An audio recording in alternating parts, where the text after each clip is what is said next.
Hello viewers, मैं हूँ रेली सावलिया और आप देख रहे हैं मेरे यूट्यूब चैनल RS ऑटोमोटिव। तो फिर से एक नई वीडियो लेकर आ चुका हूँ। जो मेरी लास्ट वीडियो थी जो कि थी वेगा बोल्ट बनी हेलमेट की अनबॉक्सिंग, उस पर आपने काफ़ी अच्छा प्यार दिया। वो लेस देन 48 आवर्स में उसमें 1500 से भी ज़्यादा व्यूज़ जो है वो आपने दे दिए और काफ़ी अच्छे अच्छे कमेंट्स किए, काफ़ी लाइक्स भी मुझे दिए, तो उसके लिए बहुत ज़्यादा शुक्रिया। अब आप लोगों ने मुझे इतना प्यार दिखा है तो मैं भी आपके लिए एक चीज़ करना चाहूँगा। मैं जो है अब से डेली वीडियोस पोस्ट करने वाला हूँ, पर ये जो डेली वीडियोस में जो पोस्ट करने वाला हूँ उसके बारे में मैं आपको एक छोटी सी चीज़ कहना चाहूँगा। तो यहाँ पर सबसे पहले बात कर लेते हैं, हेलमेट मैंने क्यों लिया। तो हेलमेट लेने का जो मेरा मेन पर्पस था वो शायद मेरे सारे व्यूअर्स को पता होगा कि मैं मोटो व्लॉगिंग स्टार्ट करना चाहता था।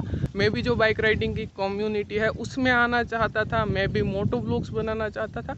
इसलिए मैंने जो है हेलमेट ख़रीदा और आगे मैं जो है एक्शन कैमरा भी खरीदने वाला हूँ। तो ये जो मेरा मेन पर्पस है ये सारी ही चीज़ें लेने का, वो है मोटो व्लॉगिंग या फिर बाइक राइडिंग की कम्युनिटी में आना। तो अब यहाँ पर मैं आपका एक सपोर्ट चाहता हूँ। तो मैं अगर डेली मोटो व्लॉग्स करूँगा तो कोई भी इंसान कोई भी फील्ड में आते ही प्रो नहीं बन जाता, उसे कुछ ना कुछ चीज़ सीखने के लिए टाइम लगता है। तो शायद जो मेरे इनिशियल व्लॉग्स होंगे वो शायद आपको इतने ज़्यादा पसंद ना आए, पर आप मुझे पूरा सपोर्ट दिखाते रहिए। मैं हर दिन ट्राई करता हूँ कि अपने आप में जो है थोड़ी इम्प्रूवमेंट लाऊँ। आपके पास कोई भी टिप्स है, आप कोई भी सजेशन देना चाहते हैं, बेझिझक कमेंट में लिख दीजिए। आप चाहते हैं कि अगले वीडियो में मैं ये डालूँ, अगले वीडियो में मैं ये टॉपिक कवर करूँ, आप सारी ही जो फीडबैक है वो मुझे कमेंट्स में दे सकते हैं। और आप भी अगर फ्यूचर में ऐसा कंटेंट चाहते हैं तो प्लीज़ इस चैनल को सब्सक्राइब कर लीजिए। और आप भी देखना चाहते हैं मेरी जर्नी मोटो व्लॉगर बनते हुए या फिर बाइकर बनते हुए, तो प्लीज़ इस चैनल को सब्सक्राइब कर लीजिए। तो अब चलिए बिना किसी देरी के जल्दी से हेलमेट रिव्यू को स्टार्ट करते हैं।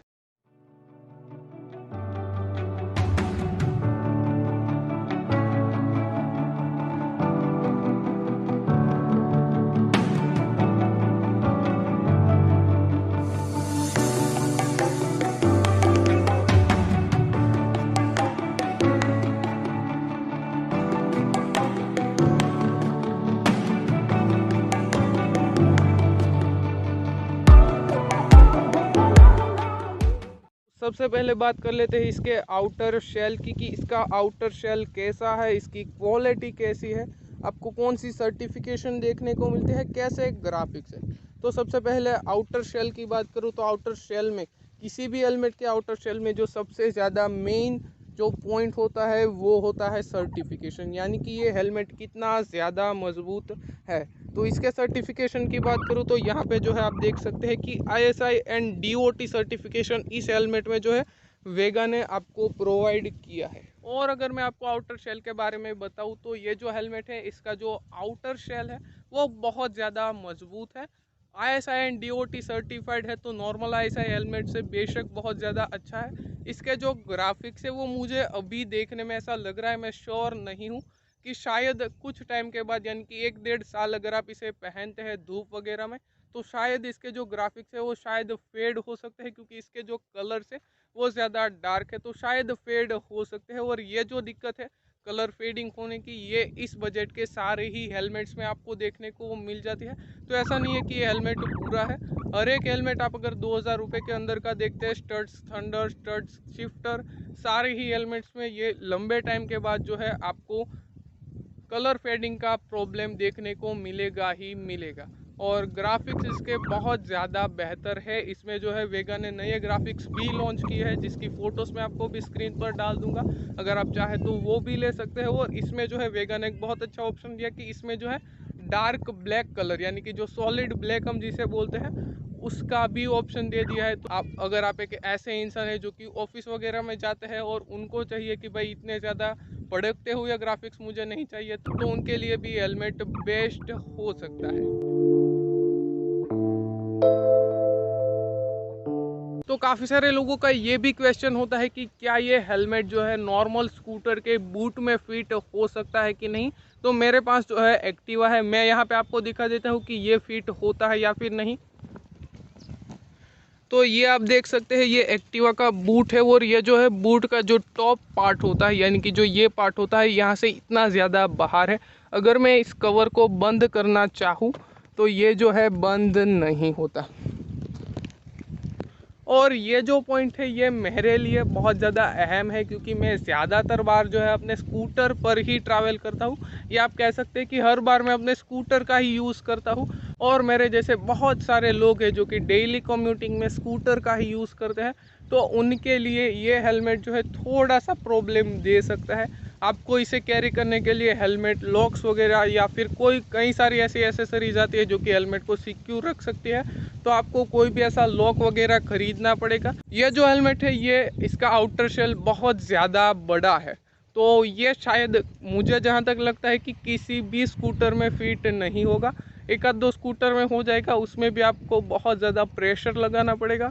तो अगर आपको ऐसी प्रॉब्लम है कि आप हर जगह हेलमेट को अपने हाथ में लेकर नहीं घूम सकते, तो शायद ये हेलमेट आपको दिक्कत दे सकता है।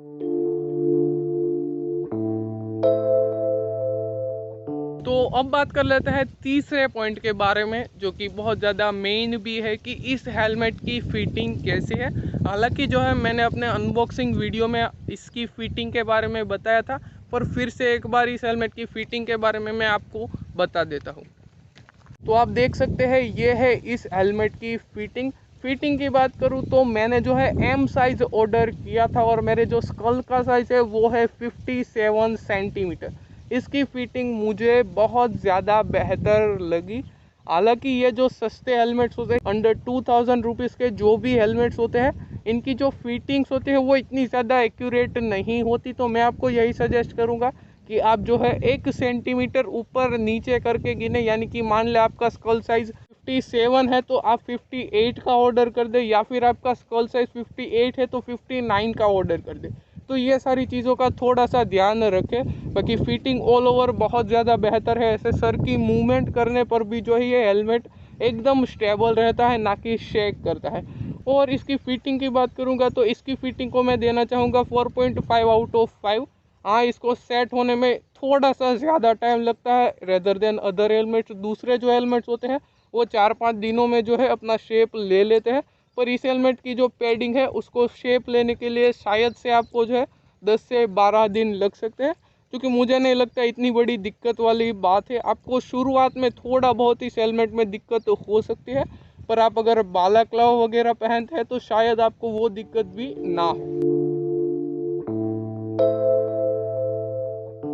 तो बहुत सारे लोगों ने जो है मुझसे पूछा है कि क्या इसकी इनर पैडिंग रिमूवेबल है। तो मैं आपको आंसर देना चाहूँगा कि हाँ, इसकी जो पैडिंग है वो फुल्ली रिमूवेबल पैडिंग है। इसे जो है आप रिमूव कर सकते हैं, उसके बाद में अगर आप चाहे तो इसे धो भी सकते हैं।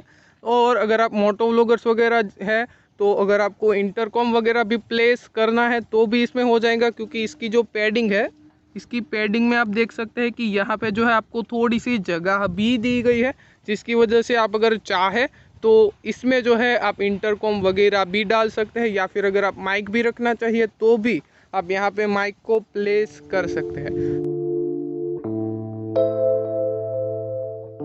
तो अब जो अगला सवाल लोगों ने पूछा है कि क्या ये मोटो व्लॉगिंग के लिए बेस्ट है या फिर नहीं। तो मैं आपसे कहना चाहूँगा कि अगर आप मोटो व्लॉगिंग करना चाहते हैं तो आपकी बेसिक रिक्वायरमेंट्स क्या होती है।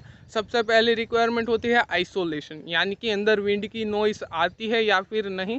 तो इसमें मैं कहूँगा कि हाँ, इसमें विंड की नॉइस आती है। और मैंने जब ऑर्डर किया तब भी मुझे पता था कि इसमें जो है आइसोलेशन इतना ज़्यादा अच्छा नहीं होगा। इसमें नहीं, इस बजट में आने वाले सारे ही हेलमेट में आइसोलेशन की थोड़ी सी दिक्कत रहती है। तो वहाँ पे जो है आपको आइसोलेशन में थोड़ा सा सेक्रीफाइस करना पड़ेगा। पर अगर आप एडिटिंग वगैरह जो है सॉफ्टवेयर्स में, यानी कि जो वॉइस की एडिटिंग करते हैं ऐसे सॉफ्टवेयर्स में जाएंगे तो आप जो है विंड नॉइस को कैंसिल भी कर सकते हैं। तो ऐसे में आपको कोई दिक्कत नहीं होगी, पर आपको एडिटिंग वगैरह करते वक्त थोड़ा सा ज़्यादा टाइम लग सकता है। दूसरी जो मोटो व्लॉगर्स की जो परेशानी होती है कि कैमरा माउंट करने के लिए जगह है या फिर नहीं। तो ये है इसका फर्स्ट पार्ट। तो अगर आप यहाँ पे कैमरा माउंट करना चाहिए तो हाँ, यहाँ पे कैमरा माउंट हो सकता है, पर आपको जो है पहले एमसील लेकर उस पर बेस बनाना पड़ेगा, बाद में ही यहाँ पे कैमरा माउंट हो सकता है। तो हाँ, कैमरा माउंट करने में भी आपको थोड़ी सी दिक्कत होगी, और पर हाँ, नामुमकिन नहीं है। आपको थोड़ी सी शुरुआत में दिक्कत लगेगी, पर एक बार आप एमसील से इसका बेस बना दे, बाद में ऊपर जो है पूरा कैमरा माउंट कर सकते हैं, ऐसा कुछ नहीं है कि भाई इस पर कैमरा माउंट नहीं हो सकता। तो ये हो गई मोटो व्लॉगर्स की बात की, क्या मोटो व्लॉगर्स भी इसे यूज़ कर सकते हैं या फिर नहीं। अब कर लेते हैं बात फाइनल कंक्लूजन की तो अब बात कर लेते हैं फाइनल कंक्लूजन की कि क्या ये हेलमेट आपको 2000 रुपये के लिए लेना चाहिए या फिर नहीं। तो इस हेलमेट में प्लस पॉइंट बहुत सारे हैं। सबसे पहला प्लस पॉइंट है DOT सर्टिफिकेशन, जो कि और कोई हेलमेट में नहीं है। दूसरा जो प्लस पॉइंट है वो है इसकी एरोडायनामिक डिज़ाइन और इसका शेल जो है आपको बहुत ज़्यादा हाई क्वालिटी मिलता है। और आपको जो है जो महंगे हेलमेट्स आते हैं एक्सोर वगैरह के या फिर MT वगैरह के, उस टाइप का आपको इसमें शेल देखने को मिलता है। और ऐसे ही बहुत सारे इसके प्लस पॉइंट्स है। इसका माइनस पॉइंट सिर्फ एक ही है, जो कि इसका वाइज़र, जिसको चेंज किया जा सकता है। और इस प्राइस रेंज में सारे ही हेलमेट्स में वाइज़र में आपको थोड़ी सी दिक्कत देखने को मिलती है, यानी कि वाइज़र आप क्लीन करते हैं तो उसमें छोटे छोटे स्क्रैचेस आ जाते हैं। पर वाइज़र को जो है बाद में चेंज किया जा सकता है। पर 2000 रुपये के अंदर आई थिंक इससे बेस्ट हेलमेट कोई नहीं हो सकता। तो मैं इसे रेटिंग देना चाहूँगा 4.5 आउट ऑफ 5। तो यही मेरा ओपिनियन है। हर लोगों की ज़रूरत अलग अलग होती है, तो आप अपनी ज़रूरतों को समझे। ये हेलमेट जो है बेस्ट हो सकता है इनिशियल राइडर्स के लिए, यानी कि जो बाइकिंग कम्युनिटी में अभी नए आए हैं, वो बहुत ज़्यादा पैसा खर्च करना नहीं चाहते, या फिर आप मोटो व्लॉगिंग वगैरह जैसी चीज़ें करते हैं और आप बहुत ज़्यादा पैसा नहीं देना चाहते एक्सोर वगैरह में, तो आप इस हेलमेट को ले सकते हैं।